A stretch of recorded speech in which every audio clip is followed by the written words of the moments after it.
The first general session for the Charm Dance International Business Society was a session titled Women Rising, a Global Perspective on Business and Culture. We had several speakers from around the world talking about their experience and their insight into the role of women in the future and the role of women currently in various countries around the world. I hope you enjoy this session, and we look forward to your input.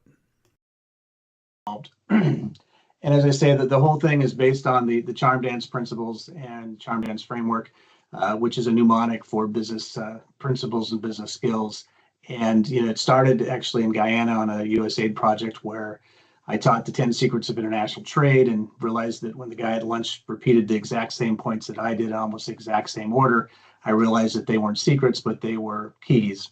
And so that was around 1999. And between then and now, we've taught the course in, I think, 26 countries and in 6 different languages, and touching probably well over 1,000 people. I haven't added them all up, but a lot of different audiences. And we've had people on our team teaching them as well. So it's not just been me.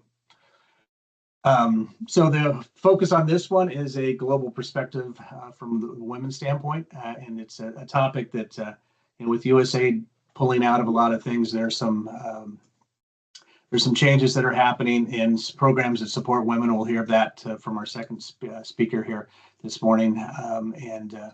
So it's really how do we continue to improve the lot and improve the success of women, and for people, both women and people outside of the women, to understand how the cultures react. So, and Vanessa and Angie and anybody can pitch in at any time here. Don't be hesitant. This is not me getting up and speaking as if I'm the only expert. And in fact, on this subject, I know I'm not. So if you have a comment or something you'd like to add, just interrupt me. I have no problem with that.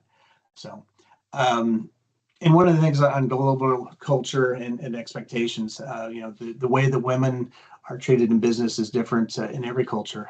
My first exposure outside of the United States was in Japan, and the Japanese women, the role at that time, that was back in the 80s, of Japanese women's role was to serve tea and to type up the faxes that were being sent.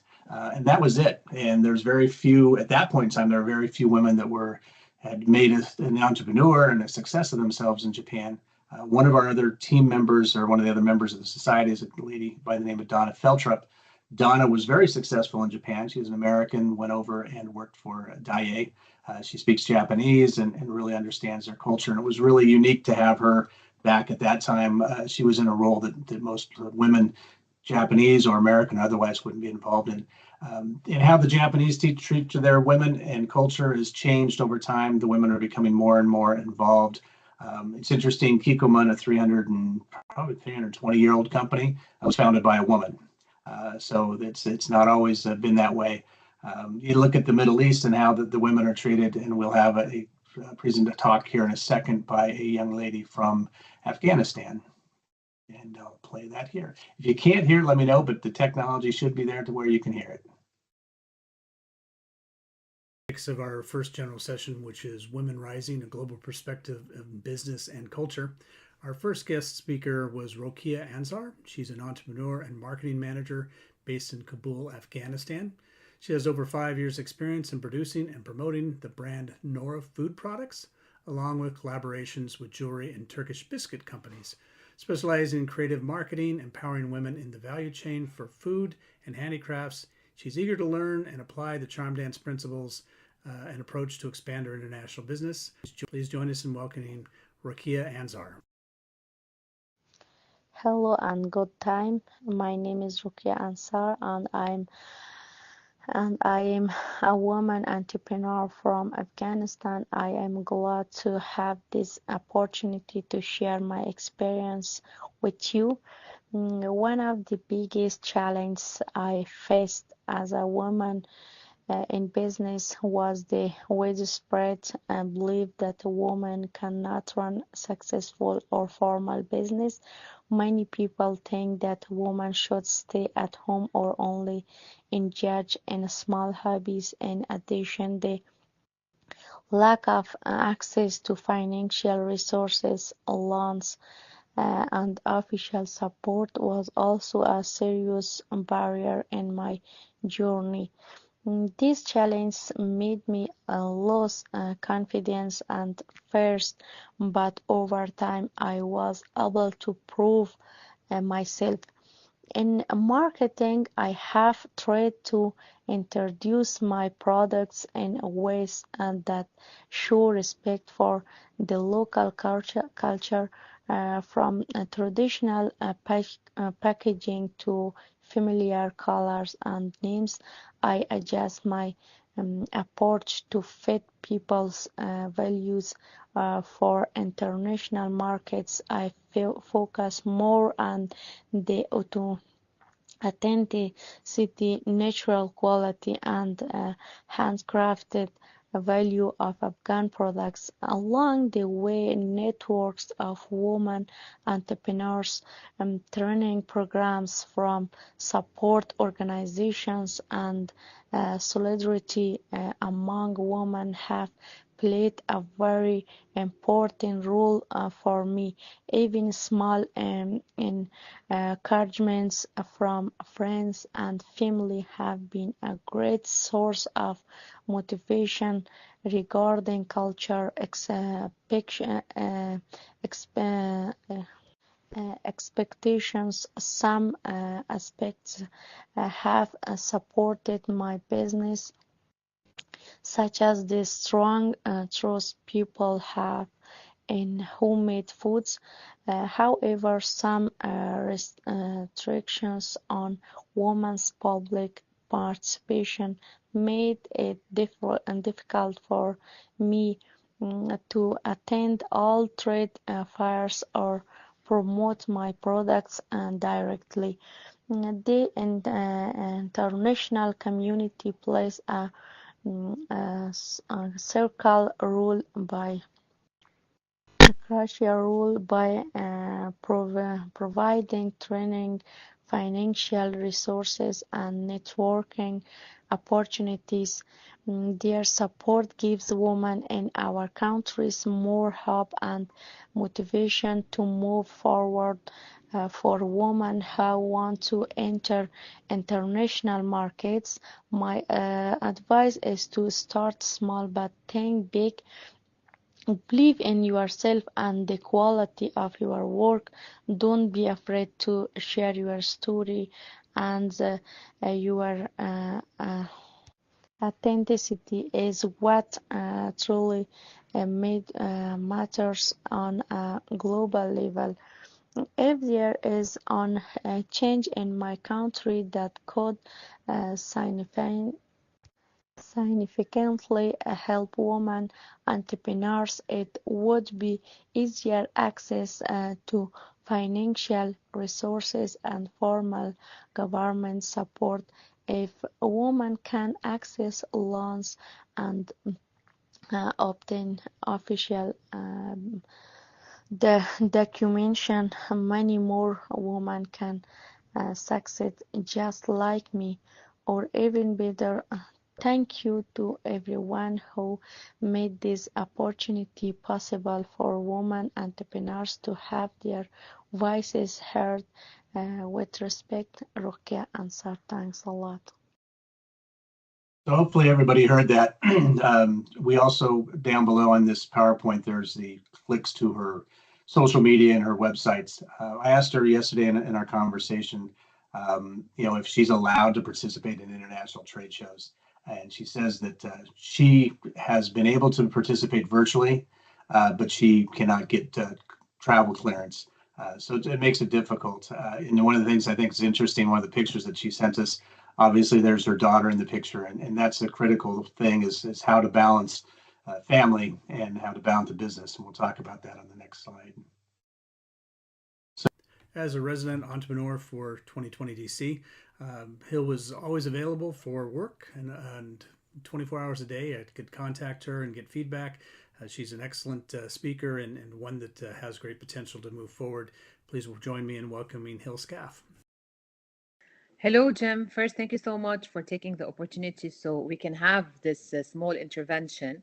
And it's been a pleasure since we got to meet each other in 2018. And it was really a very eye-opening journey until now. because when I met you, I was working with LIVCD, and now I have my own firm. So my background is nutrition, food engineering, and marketing. And now the company is specialized in supporting all agri-food and cosmetic in the back end and the front end. When I say back end, it means compliance, food development, optimization of the process. And in terms of front end, it more is on the marketing and access to market. So this is like a small brief of what I'm doing at the moment. Great. Well, today's topic is women rising, perspective of business and culture. And you being a successful woman in Lebanon and in the Middle East is, from an American standpoint, is a bit of an anomaly. And we'd like to kind of hear your story on how you've achieved success and kind of what struggles you overcome in the process. Well, actually, being a woman entrepreneur in Lebanon and then moving to the MENA region has a lot of challenges. But really, the major challenge that I see, or if you want, like, it's a challenge and opportunity, because one, being a mother, coming from a mother, and also being an entrepreneur is very challenging, and people expect you to juggle both and have the balance of both. But being a mom, I have to prove more to everybody else that I can make that balance, I can achieve results, and I can make things happen with all of the time zones that we actually juggle. Like, I'm based in Lebanon and I work for different time zones other than the MENA region, and specifically in the US. So really, this is one of the major challenges, if you want, starting until now. But I think I proved in the last 10 years that being a woman and being a mom, I think being a mom is the most challenging part, because you want to do that balance other than just being a woman. Well, I do have to say that Hill is one one consultant that I could probably reach out to any time of day, and she responds. And I don't know if I don't know if she ever sleeps. She looks like she gets some sleep, but she doesn't. I don't know that she ever sleeps, because any point in time of the day I can reach out to her, and that's great, because as we know, business works around the globe, and the timing, particularly when you're developing international business, the ability to get a prompt response, you get that from Hill, and you get the follow up that's necessary. So that's good. That's why, So Jim, from I said, I'm sorry. That's why I said it's also an opportunity, because having kids, you're awake all the time. So I'm okay in all the time zones. Yeah. Well, a couple questions here. What advice would you give to other women who are interested in particularly those in the Middle East? We're going to have some people on our session from Afghanistan, for example. We're going to have some people from Tunisia and from Egypt. So for women in the Middle East, what type of advice do you have as far as overcoming the challenges that are out there? I'm speaking out of my own personal experience and the work I do in the agri-food businesses and cosmetics as well. So one of the major challenges is really understand the culture where you're going to provide that service. For example, the way we deal with the MENA region is completely different than the way we deal in the US, the way we deal in Europe. So you really need to understand the culture where you're going. You need to understand the people that you're working with, because you need to adapt to every changing factor in that country or in that context with the specific company, especially if you're offering different services. So just for example, Jim, the way we market products in Jordan, this is how much change it happens. The way we market things in Jordan and in their language is different, for example, the Lebanese language and how you market it in Lebanon. It does not apply the same way. What they want to see and how they communicate it is completely different of how we do it in Lebanon, knowing that we are both countries that are Arabs and we speak the same language, which is Arabic. But still, we approach it in a different way.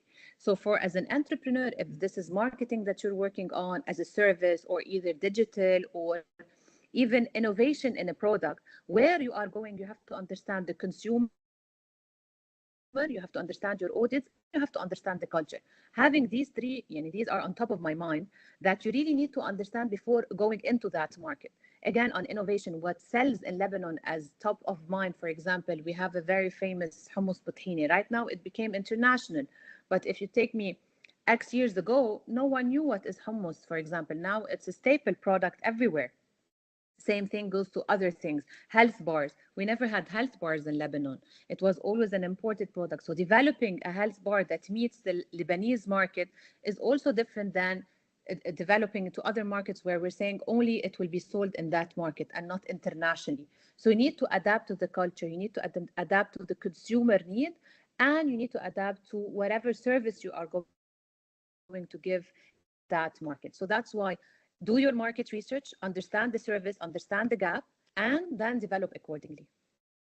As you talk about doing the market research, and there's lots of tools out there. What tools have you found are the most useful in understanding what's going to sell in KSA or what's going to sell in Tunisia or the United States? What do you do for research on that?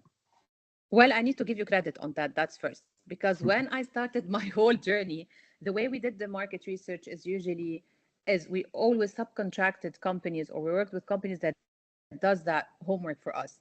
Learning it from you and through the charm dance, for example, we started to understand the difference between the practical market research and the desk research and whatever you can get from all of the international websites that provide you that information.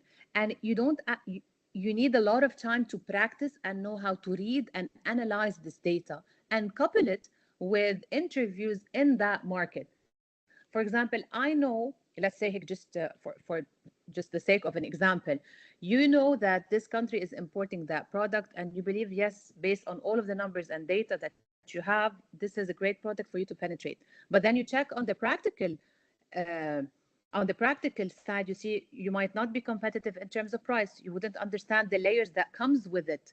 You need to understand what you need to change or fine tune to meet that consumer, because we don't have, for example, the ingredients.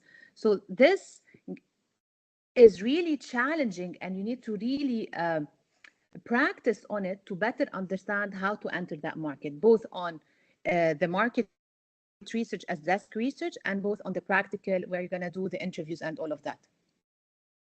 Have you found when you look at a market like the United States that, getting back to our primary topic, which is the woman aspect, have you found that the buyers in the United States treat you differently than you think they would if you were a man? Or do you think they treat you the same as they would anybody else? And how do they differentiate? I'm sorry. That's all right. Hello. There's the mother part. So we know that it's an ongoing task. No sleep in that world. Yes, exactly. So apologies for this very cute and short intervention. So can you please repeat the question? Yeah, I was saying on the when you enter the market, so you're coming to the United States, have you found or do you feel that the buyers in the U.S. treat you any differently because you are a woman than if you were a man? And do you use that to your advantage or is it to a disadvantage? Actually, no, I didn't see that difference, honestly. But again, this is based on my experience. What I saw as a difference coming from a Lebanese woman is the ability to speak 3 languages. That was, yeah, I used to always rap to my mom, like, why do we have to learn these 3 languages? Who's going to use all of these languages? Where I'm going to go with these languages, especially French, you know, in addition to the US, in addition to the American, to the English, I mean, and to the Arabic. But then it became really, and now I say this to my kids, this is an asset for you to speak the 3 languages. I know AI is coming, I can now directly translate and all of that. But being able to speak the language and deliver the message properly with all of the slangs and all of that is really an asset. It's a treasure, in my opinion. And it helped me a lot in entering the US because you can speak English, but you probably cannot communicate it properly. And you can have a perfect English in writing, but you're not practicing enough to understand the language, especially with Americans, because the slang is different. Same thing goes to French. Like I remember when we were with the Moroccan, being able to speak French and understanding what they want really helped us in advancing in the business meetings that we have and shortening the distance between the American buyers and the Moroccans, for example. So I don't see they treated me differently. I think definitely being a woman is a plus, in my opinion, but the language really helped me other than the gender in my personal experience. That's good to know because one of the things we teach people and try and emphasize is that English is a language of business. There are actually, as we know, there are more Chinese that speak English than there are Americans. So speaking English is critical, and a lot of people that are involved in our organization and involved in the society don't have English as a primary language, and it's very helpful. As you say, AI can help that, and Charm Dance, the book, will ultimately be translated into Arabic. It'll be translated into Russian and maybe even Mandarin. And we'll do that digitally first, and then we'll have the human touch to it to look at it and say, wait a minute, this word doesn't make sense. One of the things we learned years ago is that American English is very different than British English or Hong Kong English or Indian English. I've got stories that we'll tell some other time about how the language is different. But again, kind of circling back, and it's interesting because we get off topic, which is great because it's not just about women and gender. You still have, and you mentioned earlier when we were talking, the importance of the product. At the end of the day, you still have to have the quality of the product that fits the market needs, which you have to identify in your market research. So, it's great that we can include the gender issue, but it's just one piece of the whole puzzle. Can you give any examples of that? I know you talked about it earlier. Yes, I think being a woman entrepreneur with a product versus a man entrepreneur having the product is the product and quality. This is what makes the whole game changer. So if you have a good product with a high quality and you did your research and you understand that this product has high potential in terms of the logistic, in terms of the quality, in terms of the innovation, in terms of all of the layers that comes with it, and on top of it, you're a woman entrepreneur, definitely it's a plus. But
During our first general session on Women Rising, a global perspective of business and culture, we were honored to have Vanessa Adams join us. Vanessa is the founder and CEO of Level 4 International, a boutique consulting company focusing on driving sustainable economic impact and improving supply chains across the globe. With over 25 years of experience in over 40 countries, 30 of them in Africa, Vanessa has led transformation partnerships with SMEs, multinationals, governments, and development organizations to expand trade, boost productivity, and improve livelihoods, particularly for women, youth, and small farmers. A recognized leader in sustainable development, Vanessa previously served as the Vice President of Strategic Partnerships at AGRA, where she led a $500 million strategy under the Partnership for Inclusive Agricultural Transformation in Africa. She also directed USAID's Trade and Investment Hub in South Africa and West Africa, facilitated over $300 million in export, and mobilized more than $200 million in investment credit. Vanessa is a sought-after speaker and advocate for leveraging partnerships, innovation, and digitalizing to scale sustainable trade, strengthening food systems, and promoting inclusive growth. She holds an executive MBA from INSEAD and is the founder of several influential platforms, including the African Cashew Alliance, Global Shea Alliance, and Women in Agriculture Leadership Network. I understand you can talk now. You've been in a position of significant power across, I think you said 30 countries in Africa. How has the fact that you're a woman impacted that, and has it been to your advantage or disadvantage, or not a factor? I make it a factor. So thanks for the question. First of all, Jim, I appreciate you taking up this initiative and this very interesting topic. And there's a lot of new literature and science about men for women and he for she. And I think you should, embrace that because I think this is part of what makes the change possible and sustainable and scalable. I wanted to point to a couple of things. One is that living in the U.S. and growing up in somewhat of a matriarchal family, it never dawned on me that I would become such a diehard feminist and advocate for women globally. Even though someone told me that a long time ago, I just had no idea how significant the gaps were until spending a lot of time in rural Mali observing those gaps and being told very specifically, we don't count you as a woman because you're a foreigner, you speak directly to men, you don't observe the same cultural biases, and we don't expect you to either. And I found that to be super interesting and thought-provoking, and I never really forgot it because I subsequently have worked with thousands of women. I've set up a number of platforms for women entrepreneurs and to give more voice and visibility to women in rural Africa. And that was through the Global Shea Alliance, through the Women Agribusiness Leadership Network in Ethiopia, and most recently through the Value for Her platform. All of these were continue actually as open platforms, active, engaged platforms. And most recently, even I've been working with WeConnect, and I'm sure you know of WeConnect because it's a US-based supply chain facilitating organization, linking women entrepreneurs with global buyers and trying to enhance actual procurement policies of governments and companies to make an effort to give more points and also to actually make a point of elevating and increasing the capacity of the women entrepreneurs who they can be sourcing from. So I think that we need to be gender biased, women entrepreneur biased, and I recognize that I don't play by a lot of the gender rules, and that's what's helped me get through. But the other thing, Jim, which you're doing and has proven scientifically, I think you're aware that the World Bank has a Gender Innovation Lab, and the Gender Innovation Lab has incredible documentation and analysis and tools about women and different sectors and countries where women have operated differently and what it takes to make and sustain changes in those ecosystems. And what I hypothesized and rolled out in Ethiopia was proven to be true by the Gender Information Lab, doing actually a blind control trial comparing women who were supported and women who were not, that it wasn't enough to do training. And you know this, right? We've had this discussion many times. it's not enough to create a network. That's important, but it's still not enough. But the mentorship, that's the one-on-one follow-up and coaching that went with business plans and facilitation. And you mentioned this also in your introduction in the beginning, that really took it to the next level, to build a mentorship. And so we did kind of like a B2B, but mentorship. Basically you couldn't join the programs unless you committed to mentor 2 to 3 or 4 other women entrepreneurs. And that's what really made the whole thing take off like wildfire. And was incredibly powerful. And I continue to believe in that and continue to take every opportunity to mentor people individually and create systems for mentorship to be able to exist, and sustain change and growth. So these are topics for which I'm sure, like you said, we can go on all night. And it's 9:30 p.m. here in Nairobi, so I won't postpone all night long. But I just wanted to reiterate that you're talking about the networking effect, and I think it takes a commitment. Like you said, as women, we work day and night, and we have to continue not just to keep ourselves afloat and our families afloat, but the ecosystems that we're in as well. Well, you touched on a couple of things there that I really like, and the Circle community, really what it's designed to be is a mentoring platform. And the more people we get involved, and the more diverse organization, more diverse individuals we get involved. I'm at the stage in my career where I've been there, done that, seen a lot of different things, as a lot of us are. And there's a lot that we have to teach people, and there's nothing better than giving somebody an idea and seeing them enlighten it and bring it to fruition. So mentoring is one of the key things. I also want to mention on the 2020 DC team, we've always been female heavy. The women have done great jobs for us in the consulting, even in countries where women aren't not always respected and appreciated. Hill did some work for us in Central Asia, and in Central Asia, I've only met a couple of women entrepreneurs. Met a lot of women, but they were all working in the factory, and the leadership in the countries were all the men and stuff. So one of the things we try to do and are trying to do is to reach out to people in the regions where they do have some disadvantages and try and give them some skills and some ideas and support them in that. One of the things that Hill mentioned, which is critical too, is at the end of the day, it really comes down to the quality of the product. Americans, Americans, Japanese, and Europeans, a lot of times will buy a product because of the social benefits or the social aspect behind it. But it's interesting. A lot of times we'll go to a large company and kind of play that role and try and teach them. Here's an advantage as a woman-owned organization, woman-run company.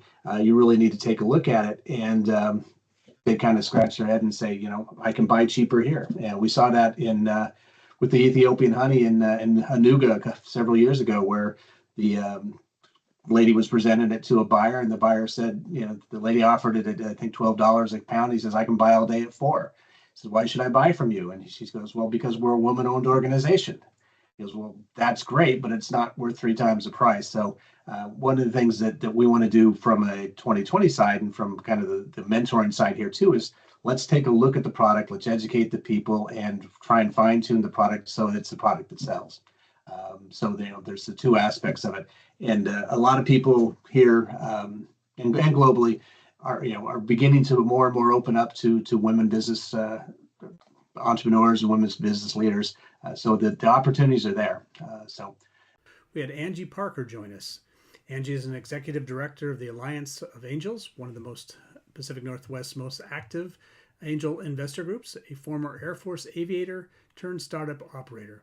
Angie brings over a decade of experience in business operations, brand strategy, and executive leadership. With a passion to empower the founders, Angie has supported early stage startups through roles in venture capital, community building, and as chief of staff at veteran-funded ventures. Today, Angie is focused on connecting entrepreneurs with the capital, mentorship, and community they need to thrive. Angie, I know from a U.S. perspective, you see a lot with all your startup organizations. and your angel funding. What kind of input do you have on where things are going into the U.S. situation?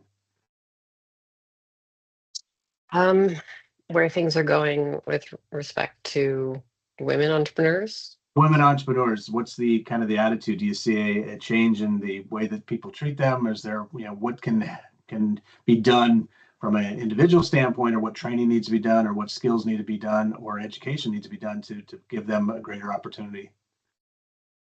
Yeah, that's a great question. It's a loaded question. There's a lot of answers. Yeah, that too. I think that the good side is that women founders return more capital back to investors. I think it's the Boston Consulting Group did a study that showed that they do 47 cents more on the dollar return than men. So it's 78 cents on the dollar for women and 31 cents for men. They're also faster to exit.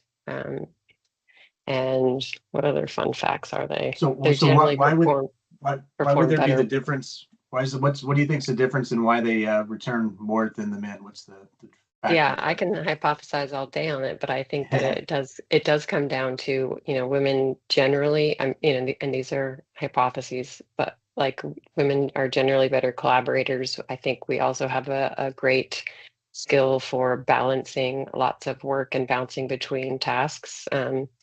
And we have a better risk management perspective. We are resilient. And I think also we turn to our other women for mentoring and help and support, and women help other women readily. But, the statistics generally are that, women founders get just about 2% of the investment dollars that are out there. So it's not looking great for female founders and investors. But there are angel investment groups that are women only and focused on investing in women-led companies. So there are those. There are accelerators for women, and I'm also aware of like the crossover or the intersection of women and veterans and women and students accelerator programs. There are organizations for women entrepreneurs, like in the Seattle area, there's it's called the F-Bomb Breakfast Club, and they help women entrepreneurs and women investors as well to learn that. But also, women get different questions from investors. So when they're pitching a venture scale startup, women get prevention questions versus like promotion questions. So like if an investor wants to ask them about their customers, instead of leading with like a positive take, like saying, hey, how do you want to acquire customers? That's what they would ask the male. But with women founders, they'll turn it more towards a prevention lens, and they'll say, so how many daily and monthly active users do you have?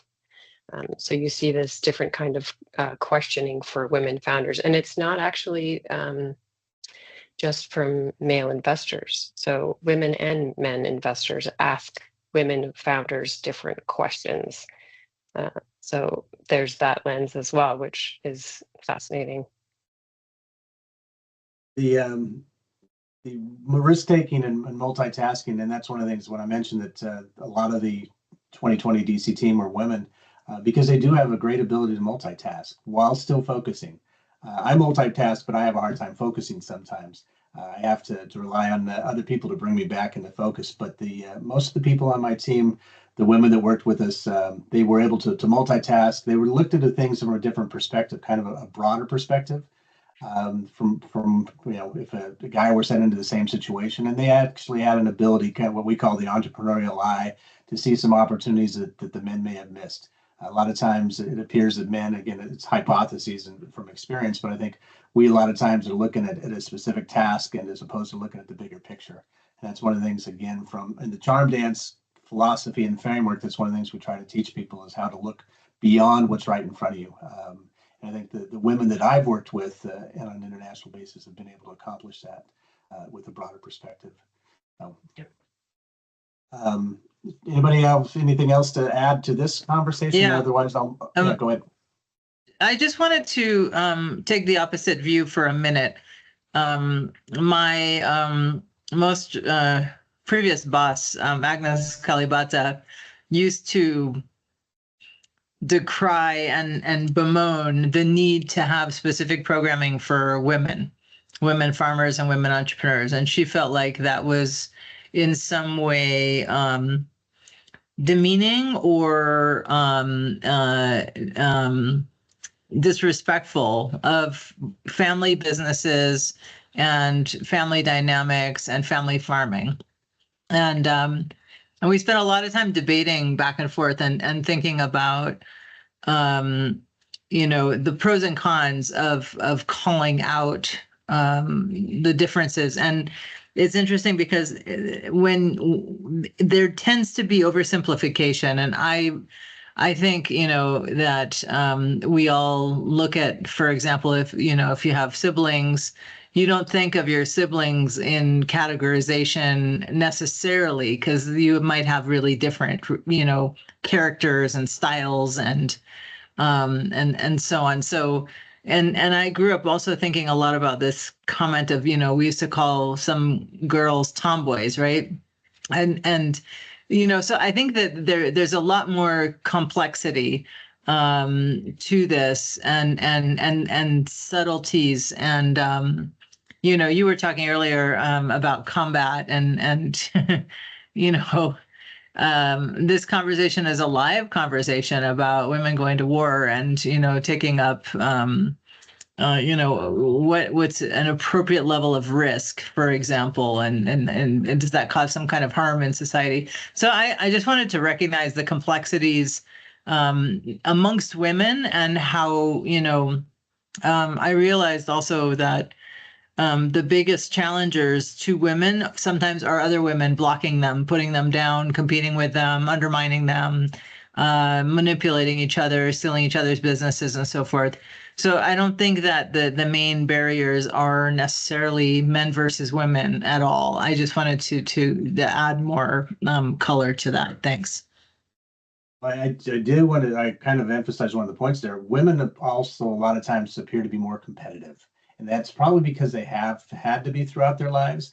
But when we see a situation, a lot of times they can be, as you say, they'll try and steal the other business. They'll kind of manipulate things. It's interesting. Everybody talks about a man can have an argument with a man, and the next thing you know, we're going out and having a drink together or going golfing together. And that doesn't. There seems to be a little bit of a longer process in that when women disagree on an issue. Again, that's a personal perspective, but I've seen that in multiple cases. The other thing is interesting is that the people on our team have never, Hill mentioned that she does feel that it's an advantage, and you mentioned that it's an advantage, but you're competing in the world. Not I'm a woman. That's not what you're saying. You're saying I'm competent, I'm capable. The fact that I'm a woman is not really significant, so. On back into Africa real quick, with USAID's demise and struggles that's happening there, how do you see that affecting the special programs that we've had that were really targeted to supporting women? And I know you mentioned that your last boss kind of argued with you as to whether you needed programs specifically targeting them and how that impacted the family business. But I know when I was in Ghana, it looked like a lot of the women were the ones running the business. They were running the family. And across Africa, I've seen that, to where the man is not as engaged in the involvement. Maybe that's because it was a shea butter situation. The women were collecting the nuts, or maybe it's a global thing. But I've seen a lot of situations across Africa where we've been involved where the women are the leaders, the family and the business. So actually, Global Affairs Canada is the most pro-women funding source globally, and they're unapologetic about that. And the next one is MasterCard Foundation, which funds youth programs with a dominant focus on women, young women. USAID was not the most progressive, actually, in my experience in Africa. But what USAID did do, and which is sorely going to be missing, was a coordination role amongst funding partners. And so coordinating strategically how development comes together on the ground is a lot of work and requires a lot of funding and thoughtfulness, and that is sorely going to be missed. And a lot of programming is being reshuffled substantially right now to think about where those funding gaps are, and a hierarchy of need in dire need situations, which is, meaning that a lot more people are being left behind. So I think now some of the language that is really very difficult is, levels of vulnerable populations, and where the very limited funding is going to have to go. And sadly, the country selection and population selection has been, politicized, where there are trade opportunities, as you know, and trade gaps. And so the landscape is changing to much more business focused language. But for people who are focused on growing businesses, that's a huge opportunity as well. So Jim, I'm sure you're tracking this very closely. There's going to be, I think, huge amount of change still over the next year. I think we're far from having seen the end of this. Yeah, I agree that the end is not in sight, which a couple of things you just said there kind of segue well into our next session, which is in July, where we talk about, it's entitled Reinventing Your Career, basically. And a lot of people that were in the aid industry, they're scratching their heads saying, I've dedicated my life to the tasks that we've done, and now I got to figure out what to do. And it's really going to take a spin on how do you take the skills that you have and apply them to a business situation. And it was pointed out to me the other day with a young lady who had lost her job, and she said when she was doing some interviews, she was talking about COPs, and the company said, well, what's a COP?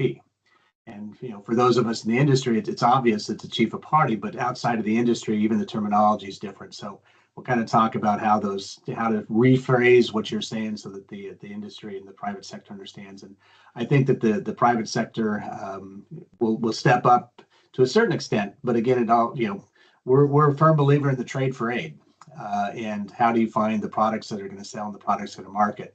It's tough right now trying to go into people and say, let's talk about international business when the U.S. has got duties and tariffs that are killing things. We've got a stainless steel import business that our stainless steel coming out of Austria now has a 50% tariff on it.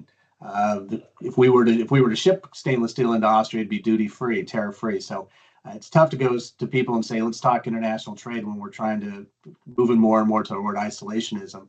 But that things will change, and the demand, once we work through the inventories that are here, demand will pick back up. We did see one of the leading beer companies just today came in with a purchase order for some containers that are 50% more today than they were in January. So it's still there, and teaching the international trade and mentoring is critical. I know Vanessa said she's got to leave. Angie, if you want to leave as well, I'm going to go ahead and work through the balance of these slides here so that it's available online. But basically, the slides will talk about the charm dance principles and how they apply. For example, for example, this picture, the slide that's up here is to talk about body language, and it's a skill that how you position your body and how you react and how you sit and how you talk and how you stand are all critical. And in the book, we talk about that, and in the conversations, we kind of address that as well. So if you guys need to jump off, no problem, but I'll just work through here. If you see something you want to add a comment to, just jump in. And thank you, Vanessa. Thanks so much for the invitation and the platform. And I look forward to the next steps. Great. Well, and promote it, get more people involved, because it's one of those situations where the broader the platform, the more interchange and interaction we have, the better. So great. Thanks. So back onto the charm dance principles, honesty, and this is something that's critical. And I think that women have the ability to communicate sincerely. And a lot of times when women are talking about an issue, they can address it more from the heart than strictly a sales call. One of the things that men seem to focus on is it's always about the sale. It's always about the sale. It's always about the sale. If you can take that back and put it into a personal perspective and how to address the interest of the buyer in an honest and integral way. Appropriate quality, and this is Hill touched on this in her conversation, and it's a critical aspect of the charm dance framework. And you have a picture here. These are cherries that are produced in Uzbekistan, and you see the stems of the cherries are all going in one direction, which is a beautiful situation. But they can do it because they're paying $3 a day for labor. You can't do that in the state of Washington, where we produce a lot of cherries, but the average farmer worker, I think, is around $27 an hour all in. It's appropriate quality for what you can produce, but it's also appropriate quality for the market. When you're selling to Japan, for example, the cherries will have, a lot of times you'll sell 10 cherries for $10. And we have some pictures of that. And you could never sell 10 cherries for $10 in the US. Not that either one of them is right or either one of them is wrong, they're just different, and you have to understand that. Risk management, and Vanessa touched on risk, Angie touched on risk, and this picture is actually it's actually in Ethiopia, working with the bees and the bee culture.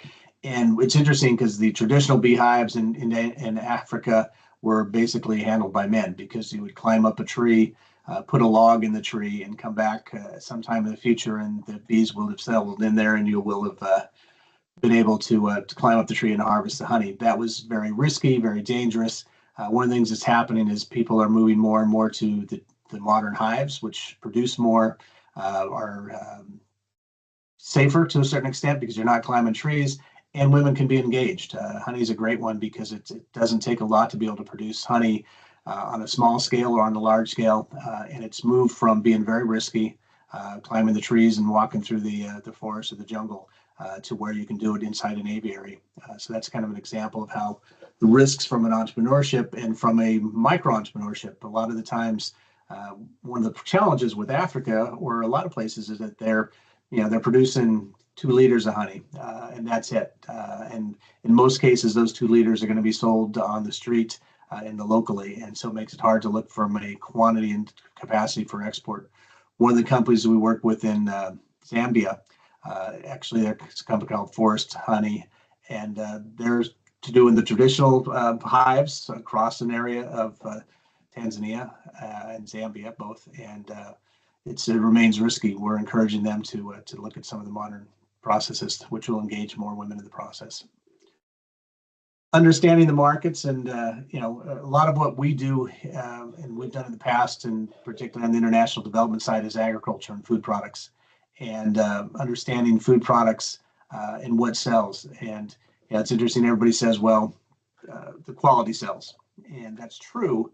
But one of the things we teach about is the first thing that's going to sell it is the label, the packaging, and because the first thing when the shopper goes to the store, and in most of the world that remains the woman, when she goes to the store, she's looking at the package. She's looking at the design of the package and the appeal of it. You don't know the quality of the product inside. And that's where, having a consumer and having a perspective of what is the consumer's perspective, what is it that they're looking for, is critical. Attention to details, and this is one where, again, in my situation, I'm big picture, and my wife and daughter are the details, and how do we focus and how do we make things work.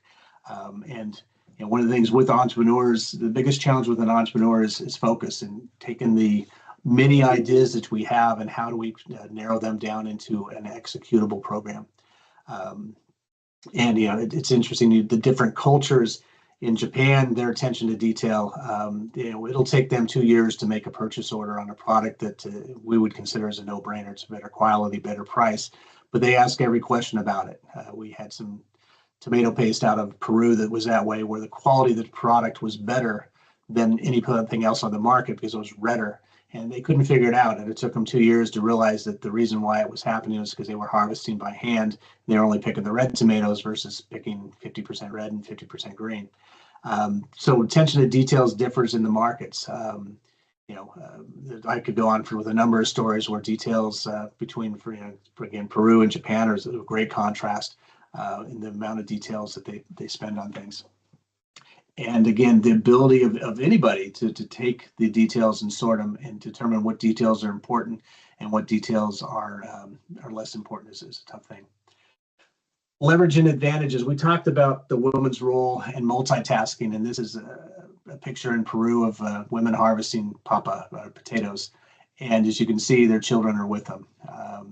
And this was when children should have been in school, but at the time, that was up in a region of the country where school was less important. There were no programs, particularly for the young. So the women took the children to the fields and took them to school. So that becomes an issue. And how do you blend the family and the responsibilities of being an entrepreneur, a businesswoman, or even an employer or employee? One of the things that's happened, and again, back in the Charm Dance principles, networking is critical, and networks are, developing all over the place, both virtually and in reality. And these are a couple of you recognize Hill from earlier. That's Heike, who's in Germany, or moving to Germany back from Egypt, where she's lived for a couple of decades. But the networks are out there, and the ability to communicate now. I have friends all over the world that I've never been to their country, but we communicate through these networks. And that's one of the things we want the Charm Dance Society to become, as a platform for the people to develop and expand their networks. Customer relations. And again, this is where we talk back about honesty and integrity and the ability to communicate, understanding what the customer wants. And again, I had a boss in the stainless steel business who was too busy selling, too busy making his pitch as to why you should buy the product, and not listening to the customer as to why he should buy the product. And the customer ultimately walked away because his kind of questions weren't answered. And having the ability to listen is something that a lot of times the males in our society don't do as well, where we listen only to respond. And so we want to hear our voice versus the other, and that's something that needs to change and emphasize. And finally, one of the critical things in all this is execution. And we talked about it, Hill talked about it, you have to be able to understand the market. You have to understand the trigger points, what it is that makes the consumer buy or the buyer buy. And to do that, you have to execute really all the 10 principles of Charm Dance. Access to capital. We didn't touch on this, and we'll probably just have a session later on in access to capital, both for women, but also for entrepreneurs overall. And how do you access capital? How do you finance your business? And there's a lot of different tricks in doing that, and we'll talk about some of those. Legal and policy barriers. Again, we didn't get into that in this situation, but every country has got their policy issues. I know that Egypt, for example, for me even to be a stockholder in a corporation in Egypt, I had to go through a 2-day process to get registered with the government. And that requires somebody basically taking me by the hand and walking through it. There are issues, legal issues, when we talked about Afghanistan that limit what the women can do and where they can travel and how they can market and where they can speak up. And those barriers are out there. In the U.S., we have anti-discrimination laws. In the Middle East, you get on a train in Dubai and there's a men's car and a woman's car. That wouldn't happen here. And to them, that's their culture, and that's understandable. And as you develop your businesses, you need to understand why there's differences. And just because you're different doesn't mean you're right and they're wrong. It just means they're different. This picture is kind of interesting. I'm just point this out. This was in Antigua or Barbuda, and this was a airport. And one of the doors says arrival, and the other door says departure. You go inside, and it's one big room. So it's a policy, and it's funny because I tried to go in the departure door, and they said no, you got to go through the arrival door. So not all policies that make sense, but you have to understand what they are. Technology and digital divide, from a gender standpoint, is becoming less and less. Being able to communicate virtually through Teams and Zoom and all the other channels makes it allowed the effort. And a lot of times, the people on the other side don't always understand who they're dealing with. It was interesting decades ago when we dealt with Japan. I had a woman that worked for me, and she would send emails or not emails, faxes to Japan and sign her name to them, and she would get no response. She'd then sign a mail name to them and a couple of days later and get an immediate response. So the people on the other side didn't know who was sending it, but they definitely showed a bias